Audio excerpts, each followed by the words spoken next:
Hello, everyone. Welcome again to the new Football Uncensored podcast with me, Rob Kirton, asking the questions, and of course, John Sitton providing the honest answers and insight. John, it's good to see you back fighting fit. How are you? Cheers, mate. Yeah, all good. Yeah, I know we was meant to do one last week, and then different things happened. Monday, I weren't too clever. I think then it was like you get into the week and we start work, don't we? You know what I mean? So, but anyway, we could do action replays in our nut, not a problem. Yeah, I'm So sure we'll manage. yeah, two good weekends of Premier League football. Absolutely. I think we're going to try and focus a little bit in on the London teams. We're going to go back to, well, call it week two, I suppose, of the Premier League. Going to try and do a bit on Chelsea and Spurs. Okay. To one team very close to your heart, obviously, and both teams obviously come up a lot on your Twitter feed and cause a lot of comments. So probably, yeah, some good, some bad. So probably two good clubs to start on. We'll start with Chelsea, shall we? And happily, they played another London club, West Ham, last week. Yeah. And well, we all know the result. I'm sure West Ham fans remember it better than Chelsea fans. So for those that don't or have forgotten, 3-1 to West Ham in a game that Chelsea on paper and visually seemed to dominate. So what's your initial take on the result and how the game went? I'll be honest, the bit about dominating, there's three things that struck me. One was the quality of Chelsea's defending or lack of it. And you're talking about habits that should be ingrained from a very early age. So even if you don't get reminders, which good coaches will always give reminders, you should be switched on enough, particularly at that level, Premier League level, where they're getting paid hundreds of thousands of pounds, to take responsibility for themselves and their own performance. I thought the fact that they dominated possession in all three thirds, it really counts for nothing if you can't penetrate, because I can pass it sideways in my through lounge. Do you know what I mean? And it's not going to have any impact on the game. You're looking for stuff that's going to have impact on the game. I thought they struggled with regards to getting down the sides and in behind West Ham, who looked very well organised, very well drilled, very, very committed, very together. And then got done with a couple of sucker punches. I think it was a penalty and one breakaway and one, if memory serves me right, was it a dead ball? Yeah, first goal. Yeah. First goal was I mean, corner. yeah. If you talk about that, you know, it rankles with me the fact that like throughout certain people throughout their career, and I'm one of them, they get harshly judged.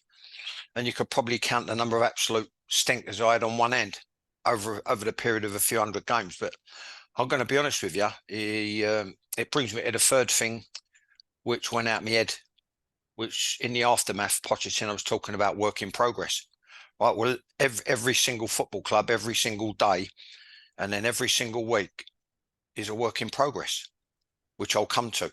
But if you look at the quality of the defending for the first one with regards to where the fullback was, if he can see the centre-back's in trouble, he's got to get inside the furthest forward, or the forward that's going to be the danger, which he felt to do. But more importantly, I mean, I was always coached it and I always passed that on. I think you should mark as best you can side on so that you can see the man and see the ball, so you can see his run. So if he throws his body weight in and pulls away, you can pull away with him and get against him if you're under the ball, like there was a couple of times yesterday, in games yesterday. I watched the Football League both weeks.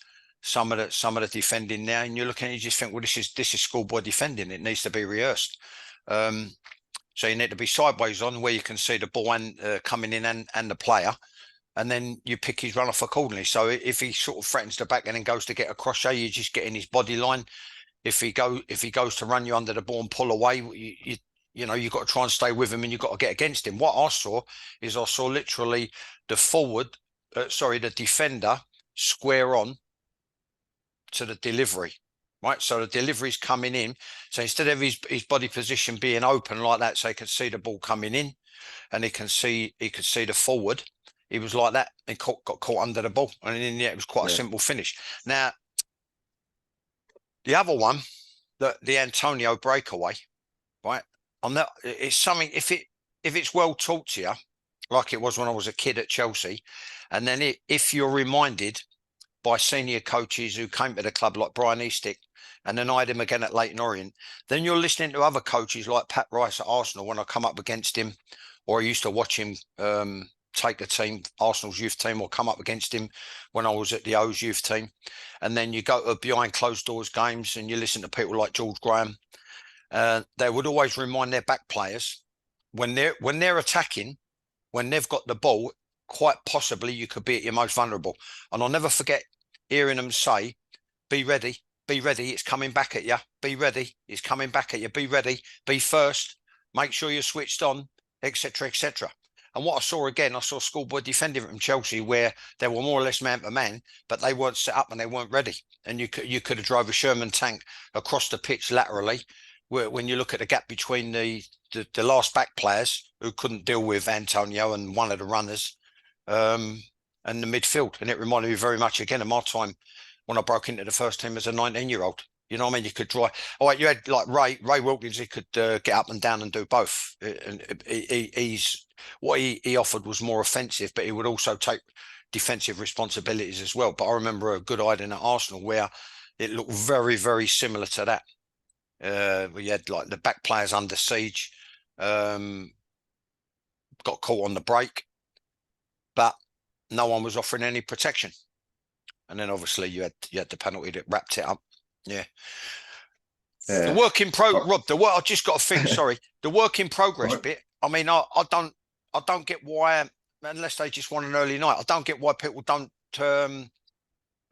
decipher what's being said, or they don't break down what's being said. Every single club, every week, every season, every day of every week of every season is a work in progress, because you're either working to make progress in the form of trying to make players better players individually, make them better units, make them a better team, and then tactically get them set up for the upcoming fixture. So everything's a work in progress. Do you know what I mean? I don't get why people get let off, other than for the obvious, the fact that he's known as a very always on the charm offensive, and known as a very nice guy and a very nice man, and he did all right at Southampton. He had 5 years at Spurs. He waited. He got the thing with the French. And now he's back here. But I think you find it's a different kettle of fish to what it was elsewhere. Yeah, we loved him at Southampton, but when he first took over, we were all like, who?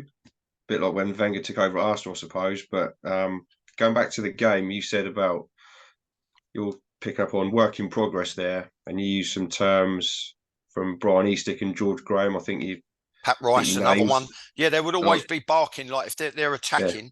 Arsenal were attacking, or I used to watch or go to behind closed doors, or watch a combination game, or first team game. You'd hear it. They would always little reminders to their defenders.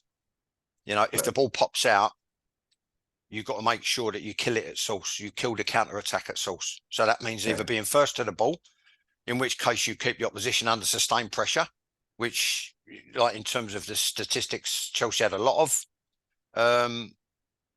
or you stop the game with a professional foul, or you pinch the ball right and kill the attack at source that way. But what's got to happen is you've got to be switched on to the counter, to the clearance, to the opposition playing out, and I didn't see that. I just see them retreating under siege, and Antonio had too much pace and strength. yeah. But the terms you use from Isak and Graham, forgive ignorance, but they seem pretty straightforward.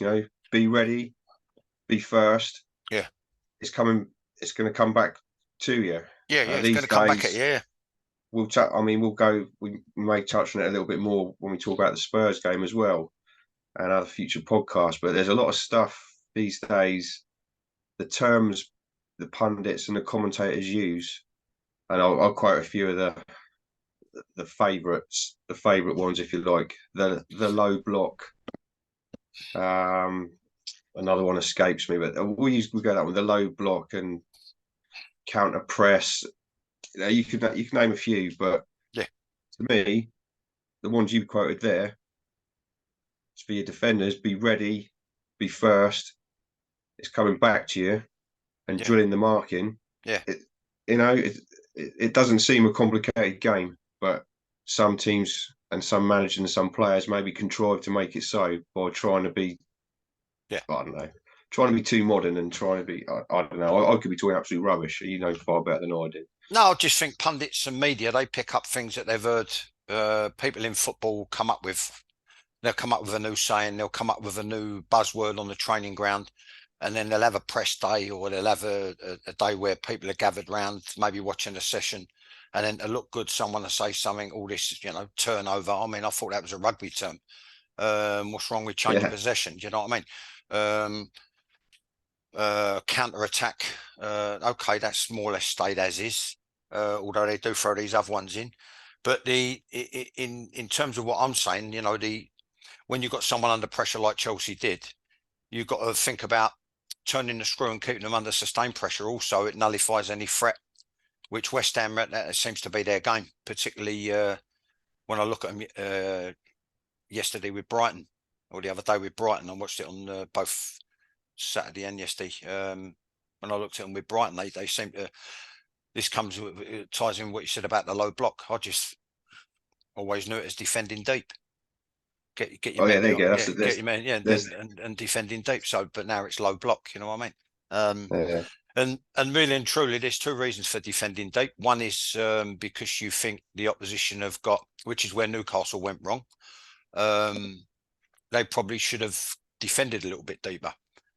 Sorry to go off at a tangent, but they were playing a high well, line. They tried to play a high line, a semi-high line, and they got blistering. Liverpool got blistering pace and power in Salah and the guy who come on and got the goals. You know what I mean? So they possibly got caught defending too high, and then they defended square, they defended flat, as opposed to what they call a low block, which is defending deep. And let me give you the reasons. One is to deny space in behind, because the opposition have got quick counter-attacking players or quick forwards. So you want them to run out of grass with regards to where they can run and with regards to where they can pass the ball. And the other one is to, from an attacking point of view, which they now call an offensive point of view, which I always thought was swearing or an insult, but they, from an attacking point of view, calling the opposition onto you, enticing them onto you, so that you've actually, like a la West Ham with Antonio, with his pace and his power, they've got the pace to threaten him behind when they hit you on the break. You see the thing yesterday, and then I'm looking at the Brighton guy. What? Just deal with it. Just deal with it. You know what I mean? That was his favourite. Another one, he stick again. Deal with it, Pat Rice in the thing. Deal with it. And when he come up against him in the youth team, Patsy Holland, when he was a coach at West Ham, and then I'd see him at Spurs. Then he youth team coach at Orient. Then he was youth team coach at Spurs. Then he took my job at Leighton Orient. You know what I mean? Well, when I was a player, he was helping Frank on the bench, Frank Clark, and you'd hear him sit still with it. And so what? If you just took it over your shoulder, but further up the line into touch, it's better to kill the attack than try a back pass where you've got to be a contortionist. And he just sort of gives you a nudge, but half waits for you to. He knows your body shape's wrong, Antonio, and he's just sort of, this is obviously all being done at speed, and he waits for you to make a mistake, and then he's in on goal. And I think it's the one they set up, James Ward-Prowse, I think. he did. Yeah, fantastic. Ward Prowse yesterday. I'll digress ever so slightly before we get back on track with Chelsea. To pick on your deal with it, another simple, yeah, easy to understand phrase and easy to understand the meaning. Kyle Walker yesterday for City against Sheffield United for the Sheffield United goal. If you've seen him on Match of the Day too, Yeah, you're saying deal with it, yeah, and he's attempting a back heel from his own byline inside his own box. yeah. I've always had my own opinions when City first bought him from Spurs though, on Kyle Walker. That's the way the game's gone. Yeah. Um, and you can't, no way, shape, or form can you deny what a high achieving career he's had. No, So I don't know he's what to say other than he should know better. I just think probably try to be too cool for school, too clever for his own good. yeah, Look how confident we are. Look how we're allowed to express ourselves. Look how we can take the piss, and you just don't do it. You know what I mean? no, He's probably uh, lucky that the manager was a few miles away. yeah. I'm sure he won't forget though. Yeah, Um, no, he won't forget, and probably won't be allowed to forget, nor should he no, forget. But I mean, you look at it, that's the game now. That's the game. If I look at in terms of how it used to be won, there was like brilliance coupled with consistency. And I mean consistency in creating chances, scoring goals, clean sheets, grinding out results. Like that form was a continuum. But now you can get teams that go like absolutely ballistic and then it'll blow up. Do you know what I mean? It's when you do that and then you hit that plateau, that's when you just got to be prepared to grind out results or try and grind out results. Yeah. hmm. I mean, I can't, I'll be honest with you. I'll say even at this early stage, I honestly believe, I hope I'm wrong. I really, really hope I'm wrong. I hope they give another good account of themselves, the Arsenal, but I've just got a sneaky feeling the main threat will come from Liverpool to City. That's Yeah, you just the said way, that. it's the way I feel. Yeah. Yeah, you did. You said that on our first one a couple of weeks ago when we did a bit on Chelsea Liverpool, Mm. and you favoured Liverpool over Chelsea at that point. So circling back to Chelsea, albeit um, with some good anecdotes in between. I've got the stats here for what What, they look, were. what's that for Luton or Chelsea, for Chelsea, West Ham, Chelsea West Ham last week? Chelsea, Yeah, West Ham. So yeah, Chelsea had 76% of the possession. yeah. The West Ham goals, one was a corner with, as you've already highlighted, weak marking, poor marking, Very, whatever you very want to poor call it. marking. Yeah. And it's Second, the thing is, Rob, just interceding there. It's the ball, the ball, the ball, the ball, the ball. You know what I mean? Your body shape, all well and good. You try and coach the body shape. You try and coach out the mark. You try and coach out the mark inside to out. You try and coach outside to in if you're going to squash someone between you and your goalkeeper, right? Knowing that they put in an in swinger. So as the in swinger comes in, you're the first person on the outside to attack it. Then you might have their forward, but then anything over you, if you're doing it right, Larry used to get 100% right. Let's say 99.5% right with Paul Hild, best goalkeeper outside the top divisions, in my opinion. When I played, definitely the best goalkeeper I ever played with. All my four clubs, he just had everything. And we had an agreement. Anything that I didn't get, he would come and take everything. You know what I mean? And he used to come out with that. I remember Jim McDonough. He done a thing and it tickled Roy Keane. You know what I mean? Because I played with Jim. He come on loan at Gillingham, and he say, "Sits, when I come, I'm going to come with violence." Right. So it just like if it come over, you already come and it just smashed through everything and take the lot. Yeah. Um, you hardly ever see that, John, these days here. The keeper coming out and dominating because, again, whether it's the modern game, whether it's the evolution or whatever you want to call it, there's always they always want to punch the save over the bar. They want to parry. They really want to catch, but you rarely see him doing what you've just said there with McDonough. The cross comes in, and the keeper coming out and dominating if he needs to. And I don't understand that because you've only got to sneeze near a goalkeeper and they get a foul anyway. So if your keeper comes through and clatters everyone and doesn't quite get the ball, yeah. he's probably going to get a foul called on him anyway. Yeah. I just I, think the more you work together, the more you build up that understanding and those relationships. Centre backs, goalkeepers, centre backs, full backs, centre backs, each other. I just think it's sadly lacking. I mean, the most laughable defending I've seen in probably a decade was the EFL was the Cardiff Sheffield Wednesday game. I thought it was embarrassing, and yet they've got to talk it up. You know what I mean? One's got the result, and then the other geezer, the Wednesday geezer, he's trying to look at all the positives, which I understand that. But you know, he's got a earmark. We've we're found wanting, severely wanting here in certain areas. And I just thought it was the goals were on a plate. Yeah. Anyway, so sorry, mate, to intercede. Back to your No, no CFC problem. stats. Yeah. I mean, obviously West Ham played at least half an hour with 10 men as well. Yeah. So fair play to West Ham first of all. They obviously deserved the win because they got it. But something that was said by someone on your Twitter.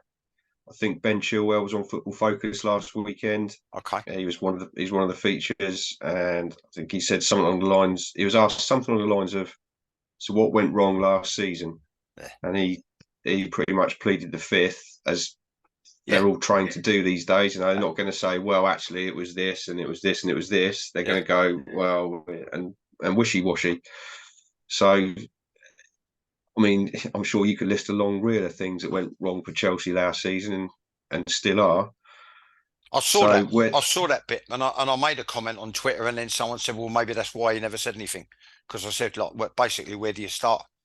But I can give you a long list, and I just think it's something I experienced myself when it's not right at the top, and when people supposedly at the top are getting their pants pulled down. In Chelsea's instance, under Roman, they had it worked towards, or they worked away from being a benefactor to cost-effective exercise, quality assurance, more or less, identified key areas, none of which Chelsea had done, and then got value for money. Right. Well, this under this guy, it seems to me the exact opposite. And I think whoever's advising him, they should have a serious look at them because they've had their pants pulled down. I read somewhere this morning. I think the total amount of money. All right. Okay, it's not net. You look at the loans, etc., and sales. Something like 45 players have gone out in loans and sales, and even contracts that have come to an end. 45 players have gone out, but they've spent knocking on the door of 900 million altogether, which is, and they still ain't got it right. Because I'm telling you now, believe me, right? Luton, bless them, the manager said all the right things. He come on, he's very charming, seems like a nice guy, good-looking guy, good with the media, handsome devil with a nice barnet and all that.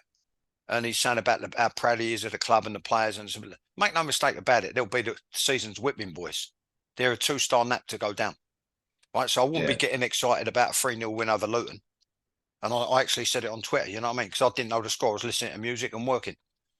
So I didn't know the score. I didn't listen to any commentary. I said I thought the result should be, all due respect, a foregone conclusion. And I hope it is. And someone said, well, you've got to expect to beat the likes of Luton 3-0, which you have. yeah. You know what I mean? But at the same time, I think they'll get some far more severe hammerings than that. And unfortunately for them, I think they will they're through the trapdoor. I think you're probably right on that. Again, a subject we will touch on in the future, the relegation candidates. I suppose before we close on Chelsea, we still got what we 3-4 days. Was it 28th? Yeah, 4 days of the transfer window free. left. Yeah, yeah, So that's only going to get crazier as it always does. You know, who's to say Chelsea don't spend whatever mil on someone else and bring someone else in? And yeah, yeah, there's clearly still some gap, at least one glaringly obvious gap in the team, which is centre forward. The lad from Spain, Jackson, who did score at the weekend. yeah. Got He blistering he looks pace. Looks dangerous. looks Threatens the dangerous. back. Yeah, yeah. But where does assuming this is Pochettino's lot, where does he? What's his best move, John? I suppose he seems to be playing with three centre halves and the wing backs at the moment because he's obviously got two very good wing backs. Although James is once again out injured, um, he's got to get the balance right in his midfield. Yeah. He's got to pick the right centre halves. I think two reasons Robbie hasn't veered away from what they know is because one, they can't, right? And two, he's got to make the most of what he's got. So he's gone in his thought, he's had a look in his thought, let's not disturb it too much. right? Because that could upset the apple cart. You saw last year how they, well, after Tuchel left, how they struggled. Yeah, Um, I said it at the time, so I'm not being a smart ass. I thought it was a big mistake parting company with him. He's one of them, and he stood his ground with regards to probably transfer policy and who had what say on who was coming in, as in Tuchel. He just come off the back of, and he weren't the first. Did it to Matteo before him. Come off the back of a Champions League win, unexpected Champions League win. Nicked a 1-0. The guy's now probably the only important goal he got. Very important goal, but the only important goal he got. He's not there now.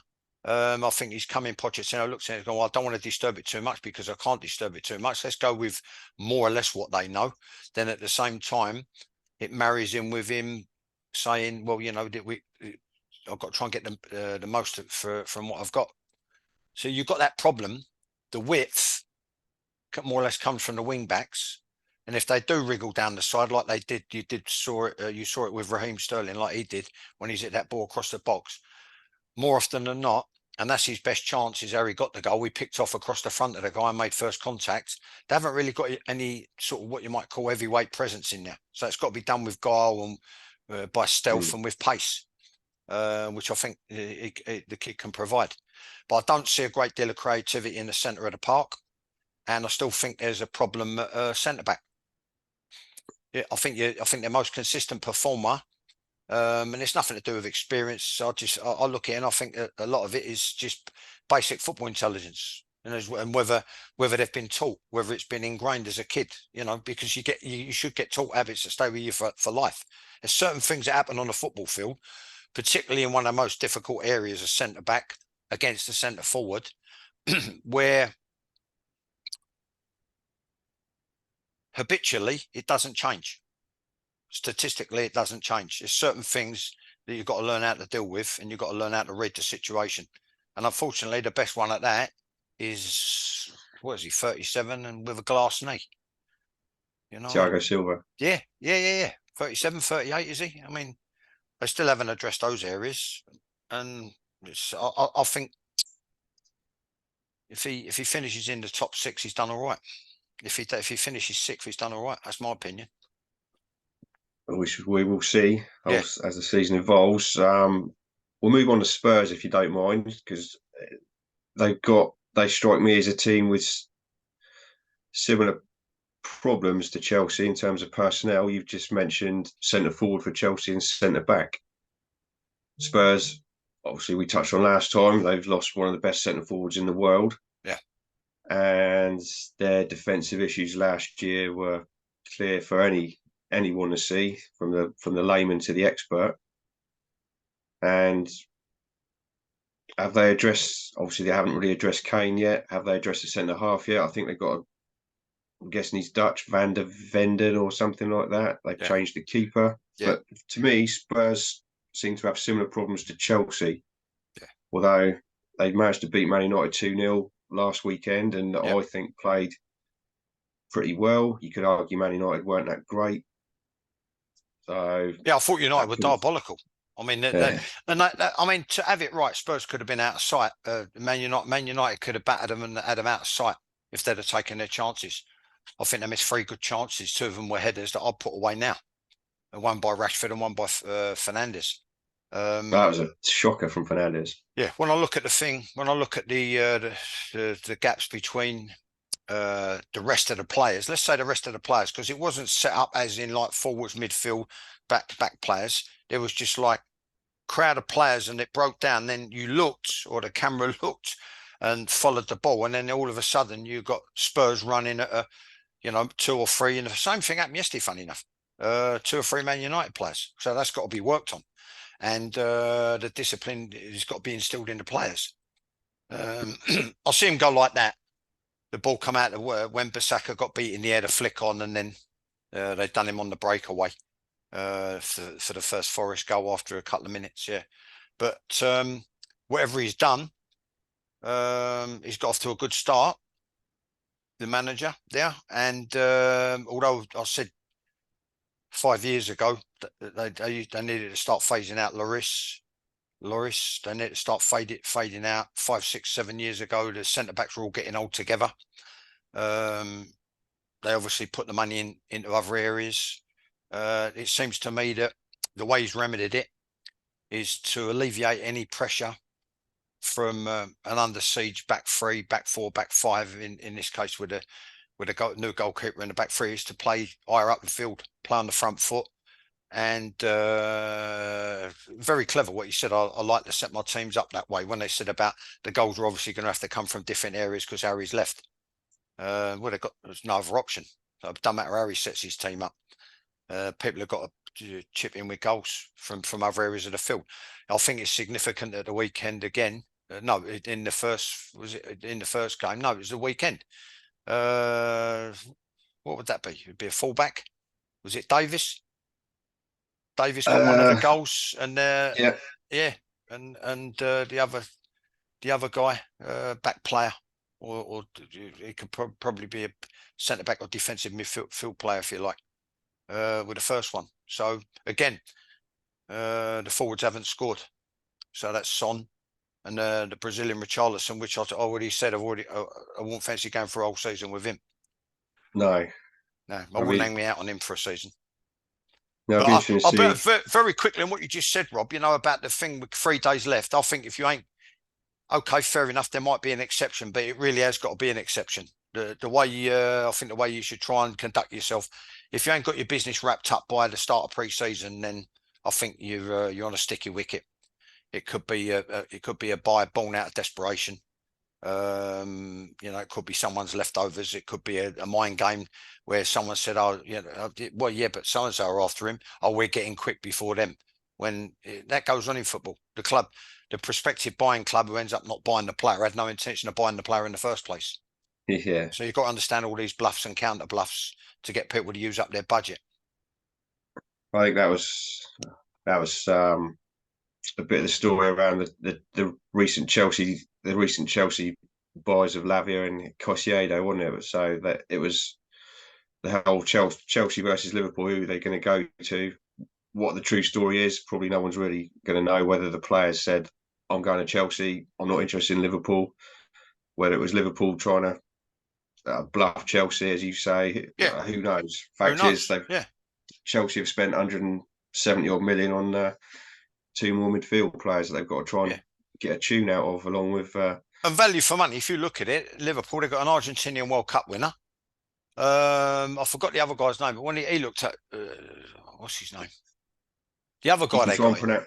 You can try and pronounce it, John, if you want. The Hungarian guy, McAllister's the RG. If you want to have a go at the Hungarian, I think No, it's something like. I passed, but when I see him in the first game, he was unbelievable. He was unbelievable, just like power, pace, technique, supporting of the ball, great little through passes, to create chances. Great little dink into the front man. Great little crosses in behind. Goal attempts himself, getting his foot in, covering the ground to break play up. You know what I mean? It's everything you'd want. So yeah, they've quite possibly they've got probably better value for money. Certainly, in terms of fees, it looks like they have so far. Early days, like we've said before. Value for money in midfield. Conscious a little bit of time here, but Spurs paid, I think, around 40 million for Maddison in the market today. And the way he started the season, you've got to argue that's relatively good value for money. Well, it's not news to me and anyone else who knows what they're looking at. I mean, I had these conversations with 2, 3 years ago with Lord Hudson, Alan Hudson, about him. I mean, it depends what way you look at it. I think Spurs could have had him pre-COVID for 25. So who's doing what there? I don't know. Like now all of a sudden they realise they've got a player, but they've given an extra 15 million for him. All right, okay. What if? There's all these circumstances around things at the time. But in terms of his style of play, his application, his confidence, his belief, which is born of like unbelievable ability and technique, and the ability to see a great little thread, a little through ball in. And then you look at his run, his third man run beyond for his goal. You knew you was getting a player. He started very well, and I think he'll continue to do well. I've always been an advocate, but his problem is where you fit him in. I've always blown the trumpet for him to be involved with England. You know what I mean? But it's what you want out of you, what you prefer from your midfield players. And the other question will be, where'd you fit him in? Yeah, but I think he's made a great start. Everyone knew his pedigree. Fantastic player. Yeah, if he can stay fit for Spurs, because he does tend to pick up the odd little knock, where he's one of those players, a bit like Grealish, where he's the flair player of the opposition. He do tend to receive a bit more of the heavy treatment, don't you? He does seem to be one of those that attracts the I'll give you a kick to let you know I'm about. But so Yeah, what he's hopefully later got. for the Yeah, season. what they need to do, Rob, is learn from Jack Wilshere. I always said that Arsenal played him too deep. So if you're looking at having a whack at someone, and let's face it, he was one of Arsenal's best players, one of their most creative players, one of their bravest players. Always wanted to get on the ball. Hmm. I'd have got the team 15 yards further up and go, all right, have a whack at him now, right? Because now you're looking at giving free kicks away on the edge of your own defending third, the opposition's attacking third. So I always thought that he played far too deep, received the ball far too deep. And the opposition, if they're going to put their foot in on him and have a whack at him, it ain't the end of the world if you give a free kick away on the edge of your own attacking third against an opposition midfield player, knowing you might be able to mark him. Like what I mean by that is leave a mark on him. Do you know what I mean? So that he's maybe not 100% for the rest of the game. If you're gonna do receive the ball, players like Grealish and latter day like Grealish and like Maddison, try and receive the ball further up the football field so that you're affecting the game either way. You're affecting the game if someone's disciplined and they get in and they get low and they get touched tight and they defend you away from the goal and make you set it back or sideways. Whoever does that's done a great job for their team. If they come in and have a whack at you, you've got another problem. You know what I mean? But if you have a little nibble at someone on the edge of their own defending third when they're on the half turn, like he used to do, Jack Wilshere, then you ain't got a problem. It's a free hit. Yeah, that's Yeah. all. That's what I'd do if I was coaching players like that. I'd encourage them to get the ball further up the field. Well, simple again. Goes back to that word simple. If you're drawing a foul within range, potentially that flair player picks himself up and sticks in the top corner, Yeah. A distinct possibility. Yeah, for and I think example. the more you look at it with certain teams, the more they're likely their goals are going to come from restarts, set pieces, whatever you want to call them. Different terminology now, isn't it? Yeah. Yeah. Okay, let's just bring this session to a close already, John. It's absolutely shot by. So thanks everyone for hopefully tuning into this one and to our first one the other week. And the questions in the comments really appreciated. We'll carry on trying to churn out as many as we can from my point of view. John, anything else? No Anything to worries. conclude? Yeah, no, just those that take the time and trouble to watch. After we've taken the time and trouble to try and give an opinion, a big thank you. And then once you've watched, please like, subscribe, and if you want to leave a comment, by all means, always endeavour to get back to them. Yeah, and we'll try and we will pick up this thread of the last couple of weekends football in the Premier League and another couple of subjects off the back of that in the next episode and get them up as No soon as worries. possible. Yeah. As soon as possible. No worries. All right, All Rob. right, John, thanks a lot. We'll Cheers, speak mate. soon. Thanks for your time. Speak to you soon. Cheers, mate. Bye bye. Tell mate.